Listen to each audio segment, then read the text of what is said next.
Hi, it's Jerry again. Working outside today, it's a little cold. Get Charlie out of here and I'm gonna do a burn hole repair. I'm gonna show you my new trick on what I call using a worm repair for a burn hole. Charlie, can you get down please?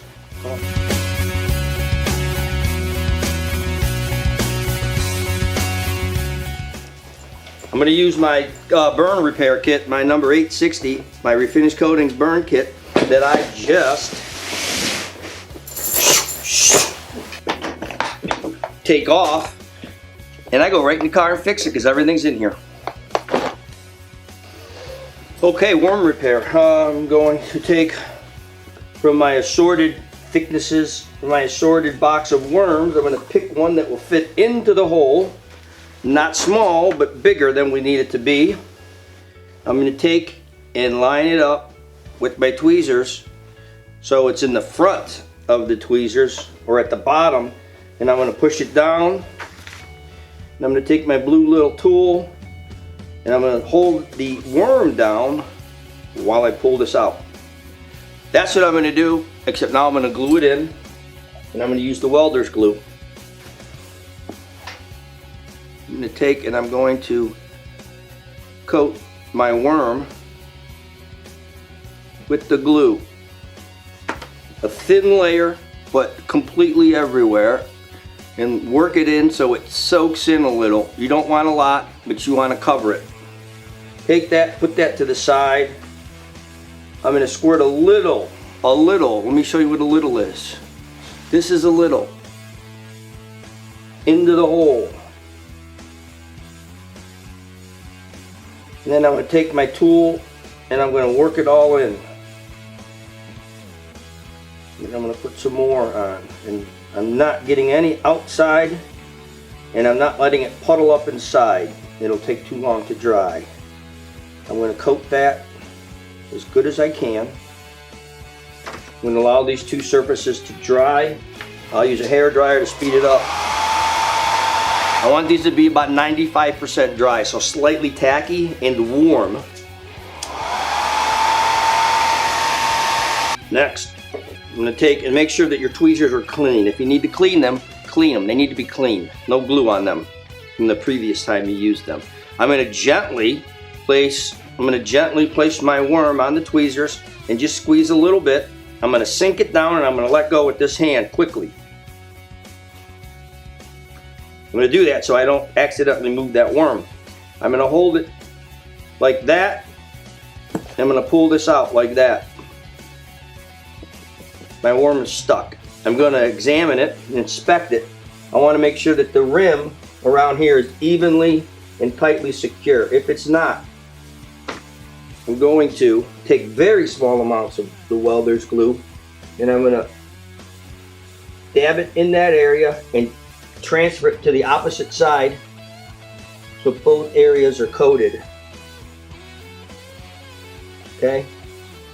No glue on the outside of the burn, only working on the inside the hole and the rim of it. Then I'm going to take and dry this some more.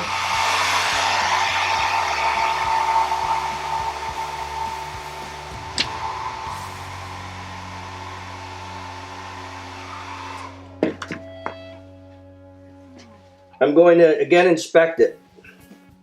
When everything's pushed in and doesn't move, I'm ready. I'm not going to move on until that's good. There we go. It's down securely. Take a brand new razor blade. I'm going to bend it just a little bit. Just a little bit. I'm going to put it between my fingers. I'm going to saw. I'm not going to push. I'm going to saw. I'm also going to gently hold this worm slightly up. So I'm cutting a little bit lower than the surface. Do not push. Use the blade to saw through it. And then it's a little bit below our surface. Check it out. Now you have a soft hole without a bunch of glue. It's all dry, ready to go to the next step. I'm going to match some fibers to make my repair. I'm going to use the color of the base, my light color, to match that.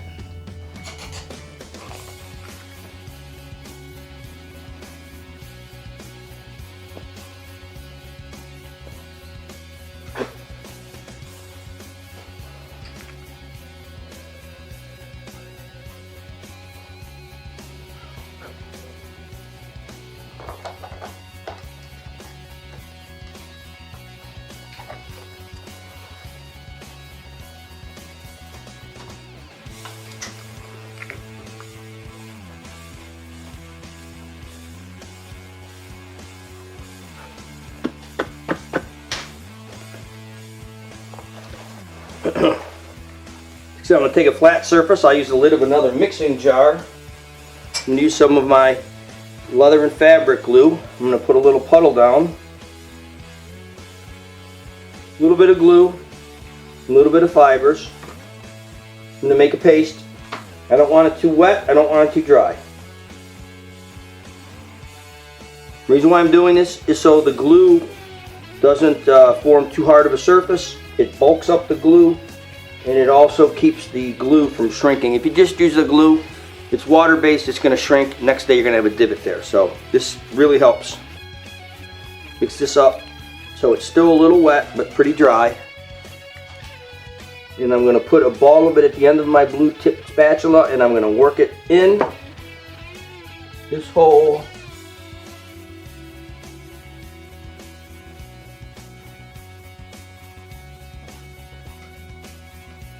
Fill that little bit of void with the glue and the dry fibers mixed up. Give me a nice, small, confined repair. I have the glue in there. I'm going to put a nice, big, heavy drop of dry fibers on it. And I'm going to tap. Then I'm going to tap around. And I'm going to gently, gently ball this up over and roll it so it smooths out. And take my spatula. I'm going to tap it. I'm going to start to iron it out so it's flat. I'm going to get my soft glue and fiber mix to move around and form a flat patch.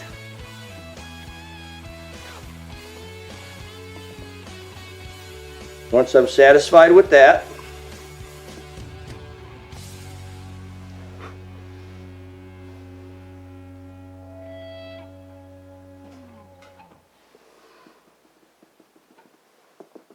I'm going to dry it.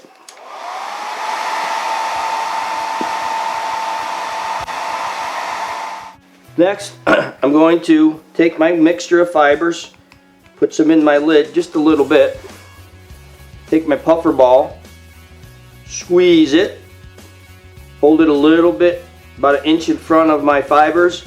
I'm going to let go and move slowly towards the fibers and suck them all up. I'm going to tap the fibers down to the bottom. Slowly push it in and repeat. I have fibers in here. I'm going to shake them up so they're not all lumpy. And take one of my tips that I keep in a cup of water because it is a water-based product and it will clog up the cap. So put them in there. Next, and I'm going to cut it a little bit bigger, which is going to be maybe a little smaller than a quarter, a little bit bigger than a nickel. I'm going to cut me a nice little circle.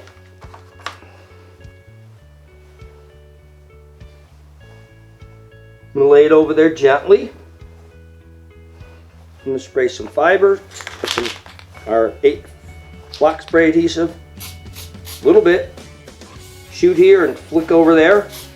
Shoot here, flick over there. That's it, no more. Block some fibers. Take this off. Start to dry from about 2 feet away. Let the loose fibers blow away. As you come in, I gently start tapping. Just tapping, I'm barely touching. And then I zone in. Now I'm drying and shaping again.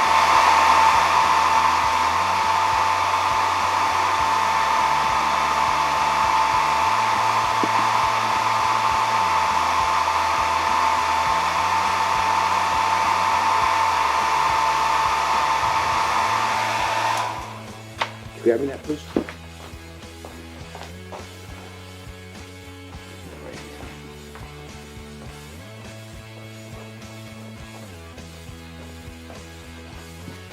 I'm now going to take, if I choose, I'm going to make it a little bit bigger, just a little. Give me a little bit more blend, and I need another layer of fibers over there anyways. I like to put 2 light coats. Light coats of glue, and I work those dry fibers in. Lay that over there. Load my fibers again. Squeeze, let go and push towards the fibers, and go right in. Jiggle them to the bottom. Squeeze, get them right in front, let go and suck them up.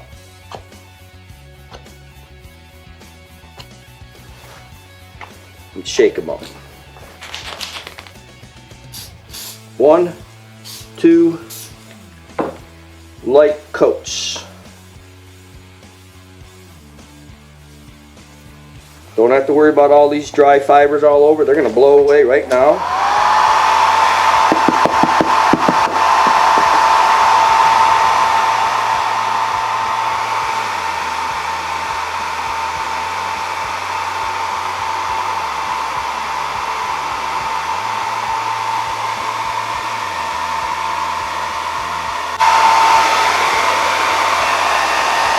Okay, so it does look too dark.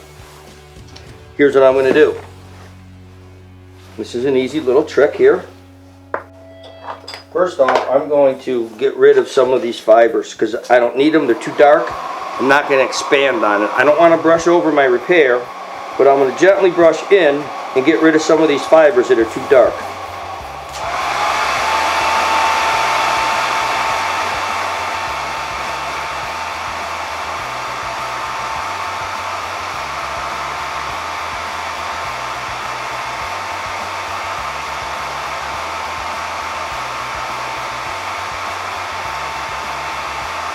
Sometimes that's all you need to do, but most of the time you're not, because I want to lighten this. So what I'm going to do is I'm going to put a little pinch of fibers in my jar lid, and I'm going to put in a little bit of color, some lightness,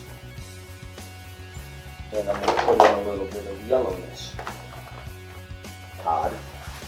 Just not that much, just that much. Suck it up.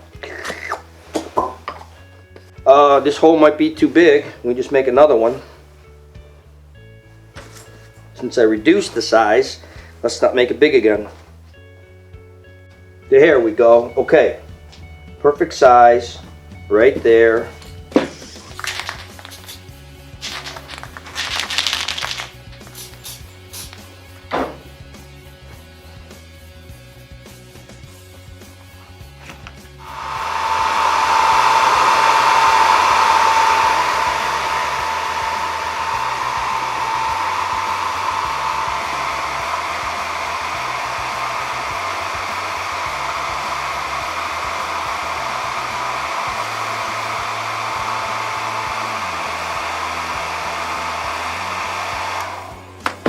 Todd, I can't finish this here. We're going to have to move to a warmer climate. Okay? I'll be right back. Woo! We're on the beach now. Had to get out of that climate. Okay, it's summertime now, and we as mobile techs like working outside. So back to my burn repair. I'm going to put a little pattern in there. I'm going to make a little beige, grayish, brown paint. I only need just a dot. Just a dot. Suppose you could use whatever you'd like out there doing your thing out in the field. So here we go, right there. Here's my brown taupe, we'll call it. Okay, clean this off. I'm going to take little bits of my brown paint and the edge of my blue pick, like barely any. I'm going to locate where I want these lines. I'm going to dab it. I'm going to dab it. If it's too dark, gently push some fibers over it. You can erase it if you want. Don't smear.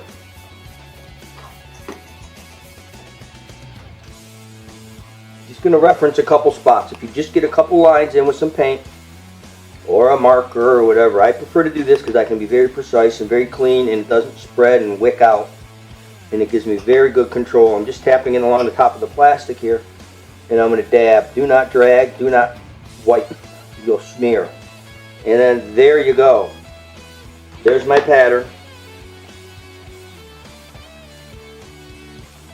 It's a little dark in that one spot, so I'm going to, with a little fiber in there, with my brush, and it will stick to that little bit of wet paint because I'm going to dry it right now and set it.